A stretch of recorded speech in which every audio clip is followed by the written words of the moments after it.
అందరికీ నమస్కారం. శివుడు దక్షిణామూర్తి ఎందుకయ్యాడు అనే అంశాన్ని గురించి వివరించుకుందాం. వివరిస్తున్నవారు బాలసుబ్రహ్మణ్యం, కలవలపల్లి. పరమశివుడు మహర్షులకు జ్ఞానాన్ని బోధించదలిచి దక్షిణాభిముఖుడై వటవృక్షం క్రింద కూర్చున్నాడు. అయితే దక్షిణాభిముఖుడే ఎందుకయ్యాడు? ఉత్తరాభిముఖులైన జిజ్ఞాసాపరులకు జ్ఞానాన్ని బోధించేందుకే. మరి వారెందుకు ఉత్తరాభిముఖులే అయి ఉంటున్నారు? అసలు ఉత్తర దక్షిణాలు, తూర్పు పడమరలు సూర్య గమనం వల్ల ఏర్పడే దిక్కులేనా? కాదు. వీటికి ఆంతర్యంగా గొప్ప అర్థం ఉంది. అది ఏమిటో తెలుసుకుందాం. ప్రతి మానవుడు బుద్ధిని కలిగి ఉంటాడు. అయితే ఆ బుద్ధిలోని తెలివి అందరిది ఒకే రకంగా ఉండదు. కనుకనే వారి ప్రవర్తన కూడా ఒకే రకంగా ఉండదు. ఎవరి బుద్ధిలో ఎటువంటి లక్ష్యం ఉంటుందో వారి నడక, ప్రయాణం కూడా ఆ లక్ష్యం వైపుగానే ఉంటుంది. వారి వారి నడతలను బట్టి మానవులను 4 విధాలుగా విభజించవచ్చు. కొందరు మానవులు తమ పుట్టు పూర్వోత్తరాలను, తమ వంశ చరిత్రను, పూర్వీకుల గొప్పతనాన్ని, జరిగిపోయిన విషయాలను తలచుకుంటూ మురిసిపోతూ ఉంటారు. వీరే పూర్వాభిముఖులు, అంటే తూర్పు దిక్కుకు తిరిగినవారు అని.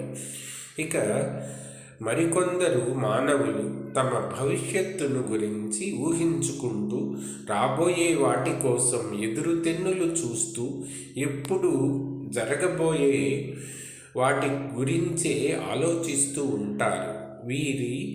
వీరు పశ్చిమాభిముఖులు, అంటే పడమర దిక్కు వైపు తిరిగినవారు అని అర్థం.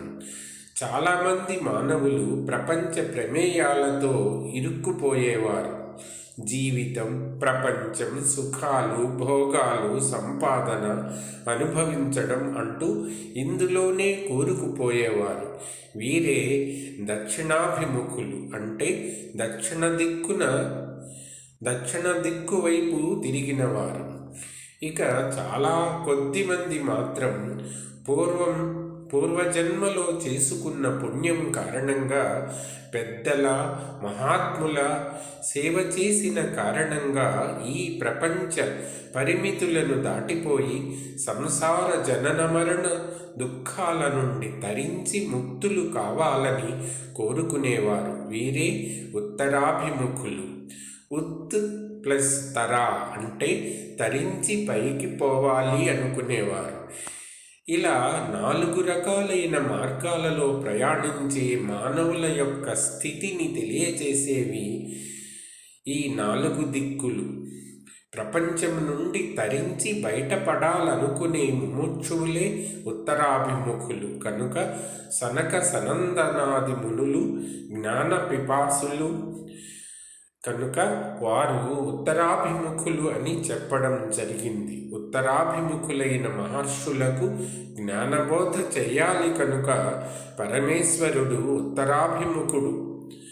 ఉత్తరాభిముఖులు అయిన మహర్షులకు జ్ఞానబోధ చెయ్యాలి కనుక పరమేశ్వరుడు దక్షిణాభిముఖుడు అయ్యాడు. అందుకే ఆయనను దక్షిణామూర్తి అన్నారు.